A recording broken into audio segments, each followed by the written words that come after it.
नमस्कार प्रिय साथियों, प्रकृति वंदन के प्रोग्राम में मैं आपका हार्दिक स्वागत करता हूं।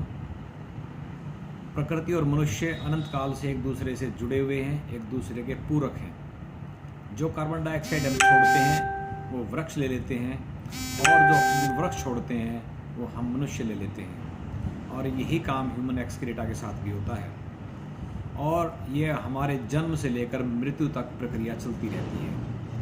जहाँ हिंदू धर्मों में हमारी उम्र 100 साल बताई जाती थी, वहाँ आज ह्यूमन एवरेज लाइफ 60 साल रह गई है, और हम अपनी मौत को आगे सरकाने का प्रयास करते हैं, चाहे दवाई लेकर या डॉक्टर के पास जाकर या हॉस्पिटल में जाकर। लेकिन अगर हम प्रकृति का ध्यान रखें, नेचर का ध्यान रखें, तो हम दवाई की भी ज़रूरत नहीं, हॉस्पिटल की ज़रूरत भी नहीं, और डॉक्टर की भी ज़रूरत नहीं। हम अपने जीवन काल को पुनः बढ़ा सकते हैं और दोबारा 100 साल तक पहुंचा सकते हैं। इसका मतलब ये है, हमें प्रकृति की केयर करनी पड़ेगी। ह्यूमन बीइंग ही एक ऐसा प्राणी है जिसके पीछे बीइंग लगा हुआ है, लेकिन हाउ टू बी हमारी समझ में नहीं आता। बीइंग ह्यूमन हमारी समझ में नहीं आता। हम जिस प्रकृति के पूरक हैं उसके लिए कार्य करना नहीं चाहते। हम प्रकृति को विकृति में कन्वर्ट करना चाहते हैं, जो हमारी सबसे बड़ी भूल है, जिसे हमें बदलना पड़ेगा। और प्रकृति को हमें नर्चर भी करना पड़ेगा, उसकी केयर भी करनी पड़ेगी। अगर मनुष्य की ज़रूरतों को देखें तो जो उसकी पहली 3 ज़रूरतें हैं वो है रोटी, कपड़ा और मकान। हालांकि ये सभी ज़रूरतें पूरी तो नेचर से ही होती है, प्रकृति से ही होती है, लेकिन हम ये मेहनत कर कमा कर करते हैं। परंतु 2 चीज़ जो हमारे जीवन यापन के लिए बहुत ज़रूरी हैं, पानी और हवा, ये दोनों चीज़ हमें फ्री में मिलती हैं, और इन दोनों चीज़ों के लिए हम प्रकृति का ऋण उतारने के लिए तत्पर होने चाहिए।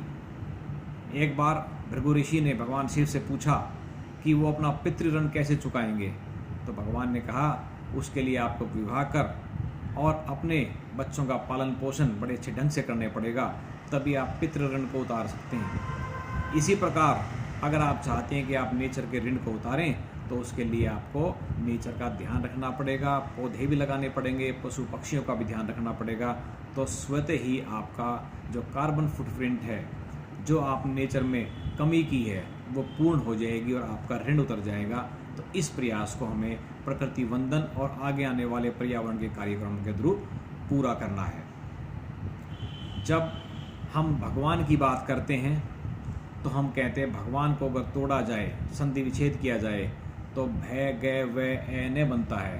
भय से भूमि, गय से गगन, वै से वायु, ऐसे अग्नि और न से नीर, यानी हमारे 5 तत्व जब मिल जाते हैं तो भगवान बनता है। तो अगर हम चाहते हैं कि हम भगवान प्रकृति को माने, उसके ऋण को पूरा करें, तो हमें इन सभी 5 तत्वों का ख्याल रखना पड़ेगा और इनकी केयर करनी पड़ेगी।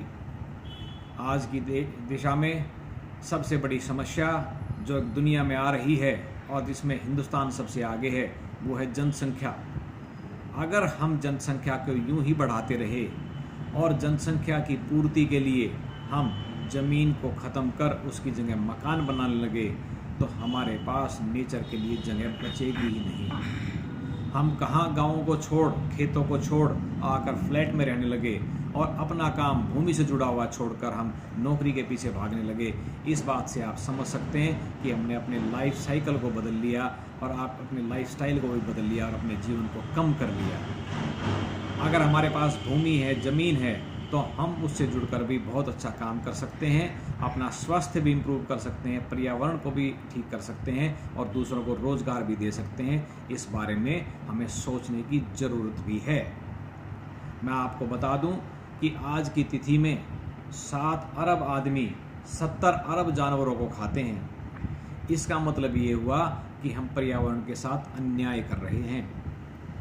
और जो माइक्रो ऑर्गेनिज्म हमारी सेवा में लगे हुए हैं, जैसे दूध से दही बनाने में माइक्रो ऑर्गेनिज्म का बेहद इंपॉर्टेंट रोल है, बड़ा पॉजिटिव रोल है, उसी प्रकार माइक्रो ऑर्गेनिज्म को पनपने के लिए भी तो कोई ना कोई शरीर चाहिए। और जब मनुष्य इन पशुओं को खाने लगेगा, पक्षियों को खाने लगेगा, तो माइक्रो ऑर्गेनिज्म इन पशुओं और पक्षियों से निकलकर और कहाँ पनपेंगे? वो पनपेंगे तो मनुष्य के शरीर में ही। और यही कारण है कोरोना का भी, जिसे हम आज भी भुगत रहे हैं।